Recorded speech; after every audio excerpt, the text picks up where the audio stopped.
नमस्कार मंडळी. आजचा आपला ट्रेक थोडा वेगळा आहे, कारण आपण आधी पूर्ण प्रबळगड सर करून आलो आहोत आणि आता तिथूनच पुढे निघालो आहोत एका अजून थरारक ठिकाणी, कलावंतीन दुर्गाकडे. प्रबळगडावरचा प्रवास संपवून आम्ही खाली उतरायला सुरुवात केली आणि मध्येच एक छोटीशी वाट फुटते, जी सरळ कलावंतीन दुर्गाकडे घेऊन जाते. ही वाट फारशी सरळ किंवा सुरक्षित नाही.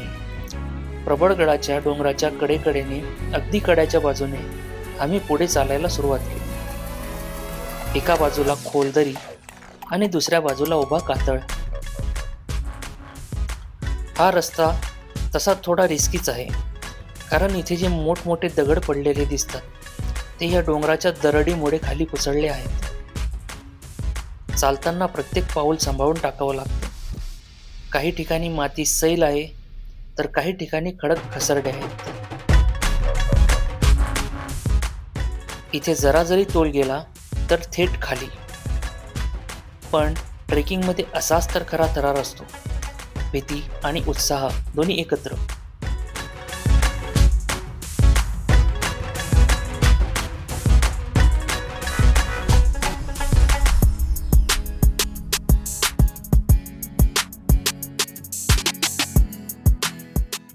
हळूहळू पुढे जाताना समोर कलावंतींचा सुळका दिसायला लागतो.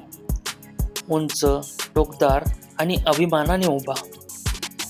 त्या दिशेने चालताना मनात एकच विचार, आता इतका आलोच आहोत तर शिखर गाठायचंच.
पुढे गेल्यावर खडकात कोरलेल्या पायऱ्या सुरू होतात.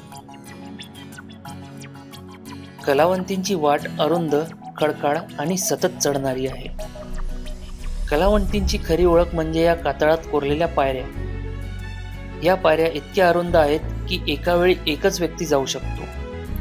इथे चुकायला जागाच नाहीये. एक पाऊल चुकीचं पडलं तर थेट दरीत. रेलिंग नाही, दोरी नाही, फक्त तुमचा आत्मविश्वास आणि संतुलन. प्रत्येक पायरी चढताना हृदयाची धडधड वाढते, पण वर जाताना जो व्ह्यू दिसतो तो सगळा थकवा विसरायला लावतो. कलावंतीन दुर्गाचा इतिहास पूर्णपणे स्पष्ट नाही, पण असे म्हणतात की हा किल्ला सातवाहन काळात बांधला गेला असावा.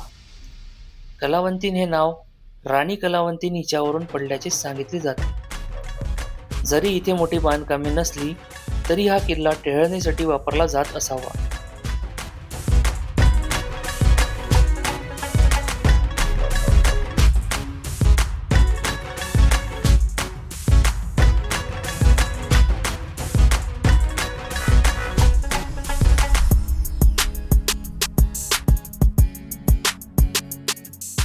शेवटचा टप्पा इथे सर्वात धोकादायक आहे. इथे वारा जोरात असतो. पायऱ्या खूप उंच आणि अरुंद आहेत. इथे उभं राहून खाली पाहिलं की खरंच गुडघे थरथरतात, कारण खाली थेट दरी तुम्हाला दिसते.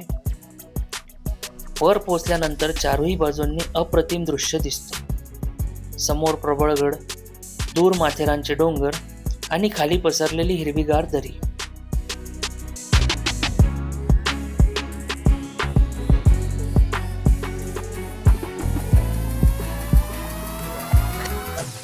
आणि इथून हा छोटासा वर जाणारा रस्ता, यावर ठेवलेली आहे छत्रपती शिवरायांची एक सुंदर अशी आकर्षक मूर्ती. इथे जाण्यासाठी आपल्याला एक लोखंडी शिडीची व्यवस्था केलेली आहे, पण ही शिडी एकदम अरुंद आणि छोटी आहे. यावर तुमचा वेळेस एकच पाय बसतो आणि समोर डायरेक्टली आपण डोंगराला चिटकलेले असल्यामुळे यावर पाय ठेवणे सुद्धा आपल्याला कठीण जाते. तर इथे आल्यानंतर थोडं जपूनच, कारण इथे रिस्क घ्यायला जागाच नाहीये.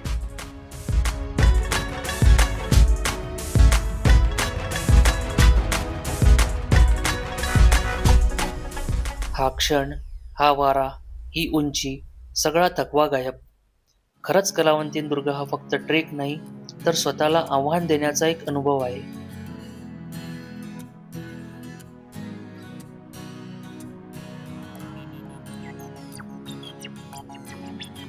मी तर हिवाळ्याच्या शेवटी या गडावर गेलो, पण पावसाळ्यात येताना तुम्हाला इथे विशेष काळजी घ्यावी लागेल. चांगले ग्रीप असलेले शूज वापरा, गर्दीच्या वेळी संयम ठेवा. नवशिक्यांनी अनुभवी ट्रेकर सोबत यावे. जर तुम्हाला भीतीवर मात करायची असेल, स्वतःला चॅलेंज द्यायचं असेल, तर एकदा तरी कलावंतीन दुर्ग जरूर करा.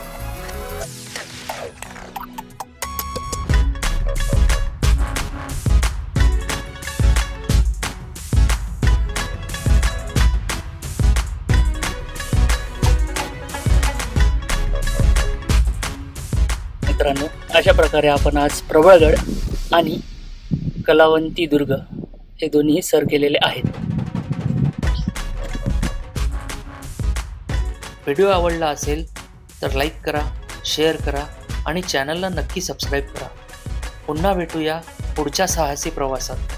तोपर्यंत जय भवानी, जय शिवराय.